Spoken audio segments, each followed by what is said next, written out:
Hi, SL ടോക്സിലേക്ക് എല്ലാവർക്കും സ്വാഗതം. നമ്മളിപ്പോൾ ഏത് റിലേഷൻഷിപ്പ് എടുത്ത് നോക്കുകയാണെന്നുണ്ടെങ്കിലും അതിൽ നമ്മൾ പറയുന്ന വാക്കുകൾക്ക് വളരെയധികം ഇമ്പോർട്ടൻസ് ഉണ്ട് എന്നുള്ളതാണ്. അതായത് നമ്മൾ യൂസ് ചെയ്യുന്ന വാക്കുകളിലൂടെ അവരുടെ സ്നേഹം കൂട്ടാനും കുറയ്ക്കാനും നമുക്ക് കഴിയും. ഇപ്പം നിലവിൽ നിങ്ങൾ റിലേഷൻഷിപ്പിലാണെങ്കിൽ അതിൽ നിങ്ങളുടെ പാർട്ട്ണർക്ക് നിങ്ങളോടുള്ള സ്നേഹം കൂട്ടണം എന്ന് നിങ്ങൾ ആഗ്രഹിക്കുന്നുണ്ടെങ്കിൽ അതിനുവേണ്ടി നമുക്ക് യൂസ് ചെയ്യാൻ പറ്റുന്ന കുറച്ച് വാക്കുകളുണ്ട്. അത് എന്തൊക്കെയാണെന്നുള്ളതാണ് ഈ ഒരു വീഡിയോയിൽ ഞാൻ ഷെയർ ചെയ്യാനായിട്ട് പോകുന്നത്. ഉറപ്പായിട്ടും നിങ്ങൾക്കത് യൂസ്ഫുൾ ആവും എന്നുള്ളതിൽ യാതൊരു സംശയമില്ല. സോ ഈ ഒരു വീഡിയോ മുഴുവനായിട്ടൊന്ന് കാണാൻ നോക്കുക. അതിൽ നമ്മളൊരു 4-5 വാക്കുകളാണ് പറയുന്നത്, സെന്റൻസുകളാണ് പറയുന്നത്.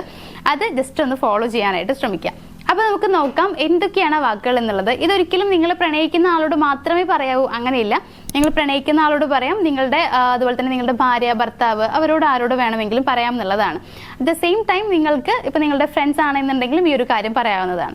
അപ്പൊ നമുക്ക് നോക്കാം എന്തൊക്കെയാണ് വാക്കുകൾ എന്നുള്ളത്. നമ്മുടെ ഫസ്റ്റ് പോയിന്റ് എന്ന് പറയുന്നത്, ഒന്നാമത്തെ സെന്റൻസ് എന്ന് പറയുന്നത് എന്നെ കെയർ ചെയ്യുന്നതിന് ഒരുപാട് നന്ദിയുണ്ട് എന്നുള്ളതാണ്. ഇത് ഏത് സിറ്റുവേഷനിലാണ് പറയാന്ന് വെച്ച് കഴിഞ്ഞാൽ ഒരു എക്സാമ്പിൾ പറയാം. ഇപ്പൊ നിങ്ങൾക്ക് ഒരുപാട് വയ്യാതിരിക്കാൻ ക്ഷീണിതനായിട്ടിരിക്കുന്ന ഒരു സിറ്റുവേഷൻ ആണെന്ന് വിചാരിക്കാം. സോ നിങ്ങളെ അവർ നന്നായിട്ട് നോക്കുന്നുണ്ട്, നിങ്ങൾക്കുള്ള ടാബ്ലറ്റ്സ് എടുത്ത് തരുന്നുണ്ട്. അതേപോലെ തന്നെ ഇപ്പൊ നിങ്ങൾ അരികിലില്ലാത്ത ആളുകളൊക്കെ ആണെങ്കിൽ നിങ്ങളെ വിളിച്ച് ചോദിക്കുന്നുണ്ട്, ഫുഡ് കഴിച്ചോ അല്ലെങ്കിൽ മരുന്ന് കഴിച്ചോ. ഇങ്ങനെ ഓരോ കാര്യങ്ങളും വളരെ കൃത്യസമയത്ത് തന്നെ അവർ നോക്കുന്നുണ്ടെങ്കിൽ അല്ലെങ്കിൽ അന്വേഷിക്കുന്നുണ്ടെങ്കിൽ, നിങ്ങളെ ഒരുപാട് കെയർ ചെയ്യുന്നുണ്ടെങ്കിൽ ആ ഒരു സിറ്റുവേഷനിൽ നിങ്ങൾക്ക് പറയാവുന്നതാണ് എന്നെ കെയർ ചെയ്തതിന്, ഇത്രയും നന്നായിട്ട് എന്നെ കെയർ ചെയ്തതിന് ഒരുപാട് നന്ദിയുണ്ട് എന്നുള്ളത്.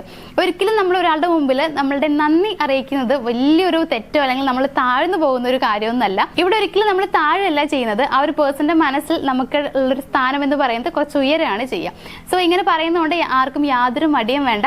ഈ പറയുന്ന ഒരു വാക്ക് ഈ പറയുന്ന സിറ്റുവേഷനിൽ, ഇതൊരിക്കലും നിങ്ങളിപ്പോൾ ഒരു വയ്യാതിരിക്കുന്ന സിറ്റുവേഷൻ എന്നുള്ളത് ഒരു എക്സാമ്പിൾ മാത്രം പറഞ്ഞതാണ്. അവിടെ മാത്രമേ പറയാവൂ എന്നൊന്നുമില്ല. നിങ്ങളെ ഒരുപാട് നന്നായി കെയർ ചെയ്യുന്നു എന്ന് തോന്നുന്ന സിറ്റുവേഷൻസിൽ നിങ്ങൾക്ക് ഈ ഒരു വാക്ക് പറയാവുന്നതാണ്. ഇനി നമ്മുടെ രണ്ടാമത്തെ ഒരു സെന്റൻസ് എന്ന് പറയുന്നത് ഇത്രയേ ഉള്ളൂ. അതായത് ഇന്ന് വളരെ നല്ലൊരു ദിവസമായിരുന്നു, ഞാൻ ഇന്ന് ഭയങ്കര ഹാപ്പി ആയിരുന്നു കേട്ടോ എന്നുള്ളത് നിങ്ങൾക്ക് പറയാവുന്നതാണ്. ഇനി ഇതെങ്ങനെ പറയാന്ന് വെച്ച് കഴിഞ്ഞാൽ ഒരു എക്സാമ്പിൾ അതിനും പറഞ്ഞുതരാം. ഇപ്പൊ നിങ്ങളെ ജസ്റ്റ് നിങ്ങളൊന്ന് പുറത്ത് കൊണ്ടുപോയി, അവർ പുറത്ത് കൊണ്ടുപോയിട്ട് നിങ്ങൾ ചിലപ്പോൾ ഫുഡൊക്കെ നിങ്ങൾ പുറത്തുനിന്നും കഴിച്ചിട്ടുണ്ടാവുക. അപ്പോൾ അങ്ങനെ ഒരു സിറ്റുവേഷൻ വരുന്ന സമയത്ത്, അതല്ലെങ്കിൽ ഇപ്പൊ നിങ്ങളെ ജസ്റ്റ് ഒരു പർച്ചേസിങ്ങിനൊക്കെ കൊണ്ടുപോയി എന്ന് വിചാരിക്കാം. ആ ടൈമിൽ നിങ്ങൾ വളരെയധികം ഹാപ്പി ആയിരുന്നു എന്നുണ്ടെങ്കിൽ, അതായത് നിങ്ങളെ അവർ ഒരുപാട് ഹാപ്പി ആക്കിയിട്ടുണ്ട്, നിങ്ങൾക്ക് വേണ്ടതെല്ലാം വാങ്ങി തന്നിട്ടുണ്ട്, മാക്സിമം നിങ്ങളെ ഹാപ്പി ആക്കാനായിട്ട് പേഴ്സൺ ശ്രമിച്ചിട്ടുണ്ട് എന്നൊക്കെ നിങ്ങൾക്ക് തോന്നുന്ന ആ ഒരു സിറ്റുവേഷനിൽ നിങ്ങൾക്ക് ഈ ഒരു കാര്യം പറയാം. അതായത് ഇന്ന് ഞാൻ വളരെ ഹാപ്പി ആയിരുന്നു, ഇന്നത്തെ ദിവസം അടിപൊളിയായിരുന്നു എന്നുള്ളത് പറയാം എന്നുള്ളതാണ്. അപ്പോൾ ഇങ്ങനെ പറയുന്ന സമയത്ത് നിങ്ങൾ അന്ന് എത്രത്തോളം എൻജോയ് ചെയ്തു അല്ലെങ്കിൽ നിങ്ങൾക്ക് എത്രത്തോളം ഹാപ്പിയാണ് എന്നുള്ളത് അവർക്ക് നിങ്ങളുടെ മുഖത്ത് നിന്ന് വായിച്ചെടുക്കാനായിട്ട് കഴിയും എന്നുള്ളതാണ്. സോ ആ ഒരു സന്തോഷം നിങ്ങളുടെ മുഖത്ത് കണ്ടു കഴിയുമ്പോൾ വീണ്ടും ആ സന്തോഷം കാണണമെന്ന് ആ ഒരു പേഴ്സണ് തോന്നും. അതുകൊണ്ട് തന്നെ സ്വാഭാവികമായും വീണ്ടും അങ്ങോട്ടുള്ള ദിവസങ്ങളിൽ ഇടയ്ക്കിടയ്ക്കൊക്കെ ഒരു പർച്ചേസിങ്ങോ അതല്ലെങ്കിൽ ഒരു പുറത്തു പോക്കൊക്കെ നിങ്ങൾക്ക് പ്രതീക്ഷിക്കാം എന്നുള്ളതാണ്. സോ ഇത്തരത്തിൽ നിങ്ങളുടെ സന്തോഷം എത്രയാണെന്നുള്ളത് അവരോട് പ്രകടിപ്പിക്കാനായിട്ട് ശ്രമിക്കുക. അതും ഈ പറയുന്ന വാക്കുകളിലൂടെ പറഞ്ഞറിയിക്കാനായിട്ട് കൂടി ശ്രമിക്കുക. ഇനി തേർഡ് പോയിന്റ് അല്ലെങ്കിൽ തേർഡ് സെന്റൻസ് എന്ന് പറയുന്നത്, നീ എൻ്റെ കൂടെയുള്ളത് എനിക്ക് വളരെ സേഫ് ആയിട്ട് തോന്നുന്നുണ്ട് എന്നുള്ളത് പറയാം എന്നുള്ളതാണ്. ഇനിയിപ്പോൾ ഇത് പറയാൻ പറ്റുന്ന ഒരു സിറ്റുവേഷനിൽ ഒരു എക്സാമ്പിൾ പറയുകയാണെങ്കിൽ, ഫിനാൻഷ്യൽ ക്രൈസിസ് ഒക്കെ നേരിട്ടുകൊണ്ടിരിക്കുന്ന ഒരു അവസ്ഥ ഉണ്ടായിരിക്കുമല്ലോ. ഇപ്പം നിങ്ങളാണെങ്കിലും അതല്ലെങ്കിൽ അവരാണെങ്കിലും, ഇപ്പം നിങ്ങൾക്കാണ് അങ്ങനെ ഒരു സിറ്റുവേഷൻ വരുന്നത് എന്നുണ്ടെങ്കിൽ അവർ നിങ്ങളെ ഹെൽപ്പ് ചെയ്യുന്ന സമയത്ത് നിങ്ങൾക്കത് പറയാം. അതേപോലെ തന്നെ അവർ ഒരുപാട് ഇങ്ങനെ ഫിനാൻഷ്യലി ഒരുപാട് ഡൗൺ ആയിട്ടിരിക്കുന്ന ടൈമാണ്, പക്ഷെ നിങ്ങളെ മാക്സിമം ഒരു സേഫ് ആക്കാനായിട്ട് നോക്കുന്നുണ്ട്, നിങ്ങൾക്ക് വേണ്ട കാര്യങ്ങൾ ചെയ്തു തരുന്നുണ്ട്. അങ്ങനെ നിങ്ങളെ സേഫ് ആക്കാനായിട്ട് ആ പേഴ്സൺ നോക്കുന്നുണ്ടെങ്കിലും ഈ ഒരു കാര്യം പറയാം എന്നുള്ളതാണ്. അതായത് കൂടെയുള്ളത് ഞാൻ വളരെ സേഫ് ആയിട്ട് എനിക്ക് ഫീൽ ചെയ്യാൻ കഴിയുന്നുണ്ട്, വളരെ സേഫ് ആണെന്ന് എനിക്ക് തോന്നുന്നുണ്ട്, ഈ ഒരു കാര്യം അവരോട് പറയാം എന്നുള്ളതാണ്.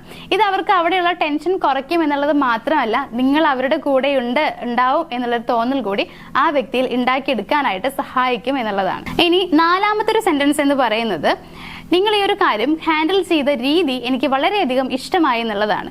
ഇവിടെ ചിലപ്പോൾ അവരൊരു പ്രോബ്ലം ആയിരിക്കും സോൾവ് ചെയ്തിട്ടുണ്ടായിരിക്കാം, അതല്ലെങ്കിൽ മറ്റെന്ത് കാര്യമോ ആയിക്കോട്ടെ, അവരതിനെ എങ്ങനെയാണ് സോൾവ് ചെയ്തത് അല്ലെങ്കിൽ അതിനെ എങ്ങനെയാണ് ഹാൻഡിൽ ചെയ്തത് എന്നുള്ളത് നോക്കുക.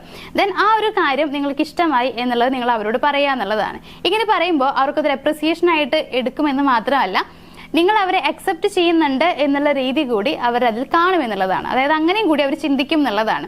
ഏറ്റവും കൂടുതൽ ഇമ്പോർട്ടൻ്റ് ആയിട്ടുള്ളത് അപ്രീസിയേഷൻ ആണ്. അതായത് നിങ്ങൾ അവരെ അഭിനന്ദിച്ചു, അപ്പോൾ അയാൾ ചെയ്തത് വളരെ നല്ലൊരു കാര്യമാണ് എന്നൊരു തോന്നൽ ആ വ്യക്തിയിൽ ഉണ്ടാക്കിയെടുക്കാനായിട്ട് സഹായിക്കും. സോ ഇത് മോസ്റ്റ് ഇമ്പോർട്ടൻ്റ് ആയിട്ടുള്ളൊരു കാര്യമാണ്. അതായത് നിങ്ങൾ അത് ഹാൻഡിൽ ചെയ്ത രീതി എനിക്ക് ഒരുപാട് ഇഷ്ടമായി എന്നുള്ളത് അവരോട് പറയാം. ഇത് മറ്റു പല കാര്യങ്ങളും സോൾവ് ചെയ്യാനായിട്ടും അല്ലെങ്കിൽ മറ്റു പലതിനും അവർ മുൻകൈ എടുത്ത് ഇറങ്ങാനായിട്ട് സഹായിക്കും എന്നുള്ളതാണ്. അതായത് പല കാര്യങ്ങളും സോൾവ് ചെയ്യാനോ അല്ലെങ്കിൽ വേറൊരു പ്രോബ്ലം ഇല്ലാതിരിക്കാനോ ഒക്കെ ഒക്കെ ആയിട്ട് ഇത് പിന്നീട് അങ്ങോട്ടുള്ള പല പ്രോബ്ലംസും സോൾവ് ചെയ്യാനായിട്ട് അവരിൽ തോന്നിപ്പിക്കും എന്നുള്ളതാണ്. ഇനി 5ാമത്തെ സെന്റൻസ് എന്ന് പറയുന്നത് ഐ ട്രസ്റ്റ് യു എന്നുള്ളതാണ്. ഞാൻ നിങ്ങളെ വിശ്വസിക്കുന്നു എന്നുള്ളത്. ഇത് നിങ്ങൾക്ക് പറയാൻ പറ്റുന്നത് അവർ നിങ്ങൾക്ക് എന്തെങ്കിലുമൊക്കെ വാക്കുകൾ തന്നിട്ടുണ്ടെങ്കിൽ അത് പാലിക്കുന്ന സമയത്ത് ഇത് പറയാം. അതായത് മാക്സിമം അവർ വാക്ക് പാലിക്കാനായിട്ട് ശ്രമിക്കുമ്പോൾ ഈ ഒരു സെന്റൻസ് നിങ്ങൾക്ക് പറയാം എന്നുള്ളതാണ്. ഇങ്ങനെ പറഞ്ഞു കഴിയുമ്പോൾ എന്താണ് വേറൊരു പ്രയോജനം എന്ന് ചോദിച്ചു കഴിഞ്ഞാൽ പിന്നീട് അങ്ങോട്ടുള്ള ഓരോ വാക്കുകളും പാലിക്കാനായിട്ട് ആ വ്യക്തി ശ്രമിക്കും എന്നുള്ളതാണ്. പിന്നീട് അങ്ങോട്ട് പറയുന്ന ഓരോ വാക്കുകളും പാലിക്കണം എന്നുള്ളത് അവർക്ക് സ്വയം തോന്നും. സോ ഇത് അവരെ വാക്ക് പാലിക്കാനായിട്ട് പ്രേരിപ്പിക്കുകയാണ് ചെയ്യുന്നത്.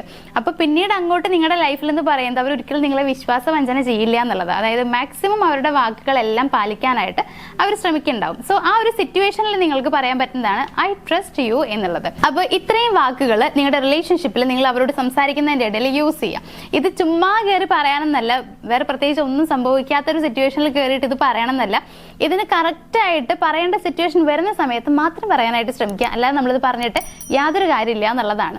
സോ ഇതെല്ലാം ഒന്ന് ഫോളോ ചെയ്യുക. ഉറപ്പായിട്ടും ഇത്തരം സിറ്റുവേഷൻസ് ഏതൊരു റിലേഷൻഷിപ്പിലും വരുന്നതാണ്.